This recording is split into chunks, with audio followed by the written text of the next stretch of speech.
Hi అండి. Welcome to our channel. బాగున్నారు కదా అందరూ? ఈరోజు మనం ఈ చలికాలంలో ఆల్మోస్ట్ అందరం కోల్డ్, కాఫ్, థ్రోట్ పెయిన్‌తో బాధపడుతూ ఉంటాం కదా! సో, అందుకోసమని ఉపశమనానికి తులసాకులతో కషాయం ఎలా తయారు చేసుకోవాలో చూద్దాం.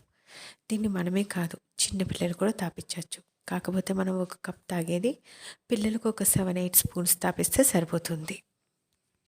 ఈ కషాయాలనేటివి స్టార్టింగ్ స్టేజ్‌లో ఉండే జలుబు, దగ్గులకు మంచి ఉపశమనాన్నయితే ఇస్తుంది. కానీ దానికి మించి ఉన్న దగ్గు, జలుబులకు మాత్రం ఖచ్చితంగా డాక్టర్ దగ్గరికి వెళ్ళి మనం ట్రీట్మెంట్ తీసుకోవాల్సొస్తుంది. ఈ కషాయం కోసం ముందుగా మనం ఒక గ్లాస్ వాటర్ తీసుకొని దాన్ని కొంచెం బబుల్స్ వచ్చేంత వరకు మరగనిచ్చుకుందాం. ఆ మరిగిన వాటర్‌లో ఇలా తులసాకులు వేయండి. ఇలా తులసాకులు వేసిన తర్వాత కొద్దిగా మిరియాల పొడి ఉంటుంది కదా! అది వేయండి.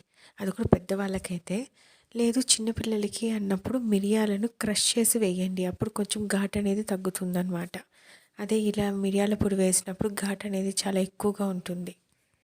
సో, పిల్లలకు మాత్రం తాపించాలనుకుంటే మిరియాలని మాత్రం క్రష్ చేసి వేయండి. ఇలా పౌడర్‌గా మాత్రం వేయొద్దు. లేకపోతే అసలు మిరియాల్ని స్కిప్ చేసేసేయండి. సో, ఈ కషాయాన్ని పెద్దవాళ్ళైతే అలాగే తాగేసేయండి ఫిల్టర్ చేసుకొని.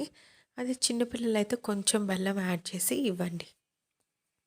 5-6 మినిట్స్ తర్వాత కషాయం అనేది రెడీ అయిపోతుంది.